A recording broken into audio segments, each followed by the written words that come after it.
This is a Squiz podcast. We're your shortcut to being informed. Squiz Kids! It's your daily news fix. Fun, free, fresh.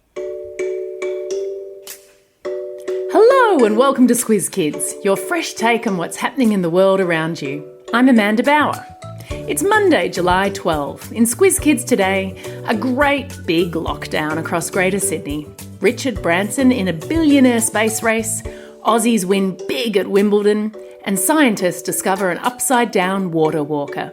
That's what's making news, kids style. The Lowdown. Well, it wasn't exactly the school holidays many Squiz Kids had hoped for, with half of all Australians spending at least part of the past 2 weeks in lockdown. And the battle isn't over in Greater Sydney and surrounds, which has now entered its third week of lockdown as health experts fight to keep the Delta strain of the coronavirus, which is more infectious, under control. Yesterday, 77 new cases were recorded in New South Wales, and Premier Gladys Berejiklian has said she fully expects there to be more than 100 today. Stricter mask rules have been introduced, and authorities are emphasising that unless you absolutely have to leave the house, you shouldn't. It also means the lockdown might not end at the end of this week, as hoped. So I guess it's no surprise that many of you are starting term 3 of school remotely. Hang in there, friends, and be nice to your parents and teachers, okay?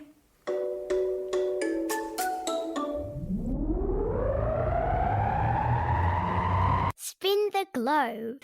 Each day we give the world globe a spin and find a news story from wherever it stops. And today we've landed in New Mexico, the United States, where a supersonic space plane made history late last night. First, a little background. Back when your grandparents were kids in the 1950s and 60s, there was this thing called the space race. The United States and Soviet Russia were competing against each other to try to be the first nation to put a human on the moon. Fast forward to 2021, and we have a new kind of space race, one of the billionaire variety. Tesla's Elon Musk, Amazon's Jeff Bezos, and Virgin's Richard Branson are all very rich businessmen who are trying to get into the space tourism game. The idea is that for just a few $100,000, you'll be able to buy a ticket to fly on a Musk, Bezos or Branson-owned craft and check out our planet from space. Last night, Richard Branson jumped ahead in the race by becoming the first person in history to fly in a spacecraft that they own themselves. And he did it 9 days ahead of Jeff Bezos' scheduled flight. Branson's flight was posted on a live stream, commentated by a comedian, and after he landed, Grammy-nominated singer Khaled debuted a new song at the landing site. Because when you're a billionaire, that's how you roll. I've put a link in your episode notes to the Virgin Galactic website so you can see it all for yourselves.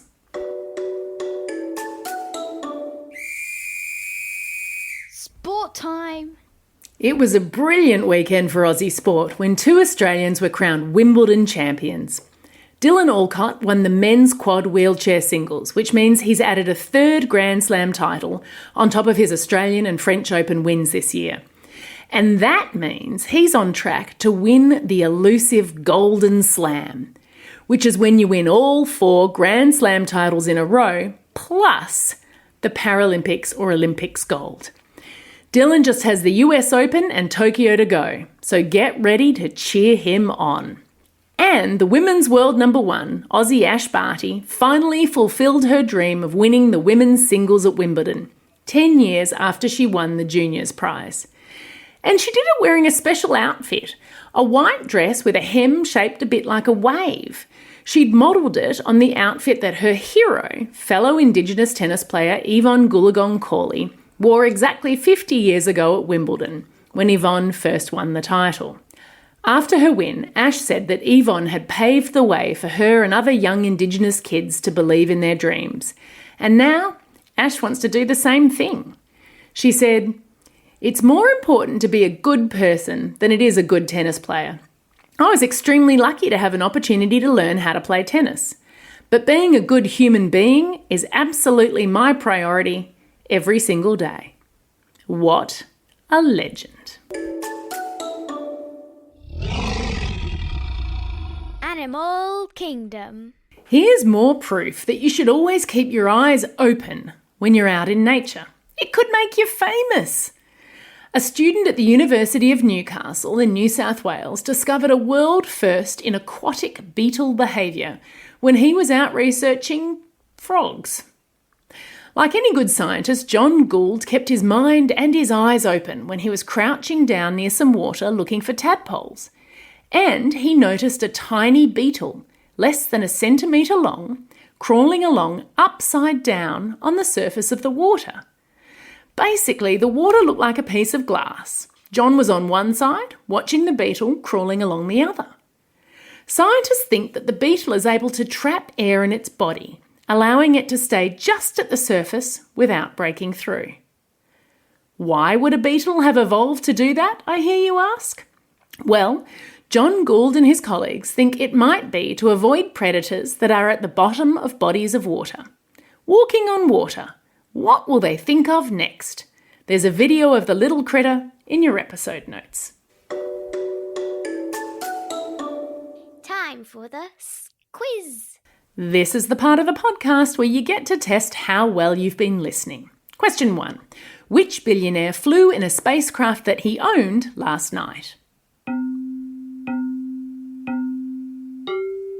That's right, it was Virgin's Richard Branson. Question 2. Which Indigenous tennis pioneer is Ash Barty's hero?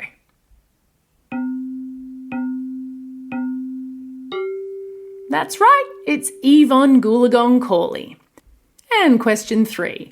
What was John Gould actually researching when he discovered an amazing beetle behaviour?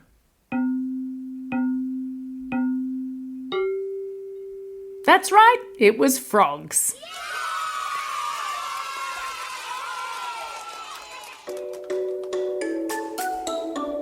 Shout outs. It's July 12, and on this day in 2018, the world's longest fingernails were cut off. Sridhar Chilal had been growing his nails for, wait for it, 66 years, and they measured 909.6 centimetres. 9-metre long fingernails. So many questions. And there's a video in your episode notes, if you have the stomach for it, that will probably answer most of them. And happy birthday to Malala Yousafzai, who turns 24 today. Malala is a women's rights activist from Pakistan and the youngest person ever to win the Nobel Peace Prize. It's also a special day for these Squiz Kids celebrating a birthday today. Anton from Broken Hill, Beatrice from Fadden, Sebastian from Randwick, and Hari from O'Connor. Over the next couple of days, we're going to be giving a lot of belated shout-outs to those kids who celebrated birthdays during the school holidays. And there were a lot of birthdays in the holidays. So make sure you keep listening this week. Belated shout-outs to Hunter from Wodonga, Mia from Perth, Nicholas from Adelaide, Jade from Mernda, Liam from Kensington, Blair from Kingston, Sam from Nabiac, Grace from Gatton, Lola from Coffs Harbour, Eva from Abbotsford, and Mikey from Queensland.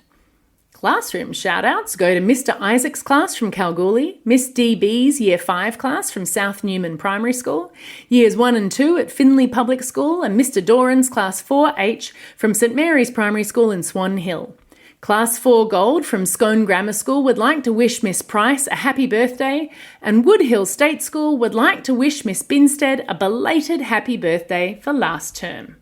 Don't forget, if you've got a birthday coming up and you want a shout out, or if you want a classroom shout out, drop us a line at squizkids@thesquiz.com.au. That's all we have time for today. Thanks for listening to Squiz Kids. We'll be back again tomorrow. In the meantime, get out there while maintaining appropriate social distance and have a most excellent day. Over and out. Squiz Kids is proudly supported by the Judith Neilson Institute for Journalism and Ideas.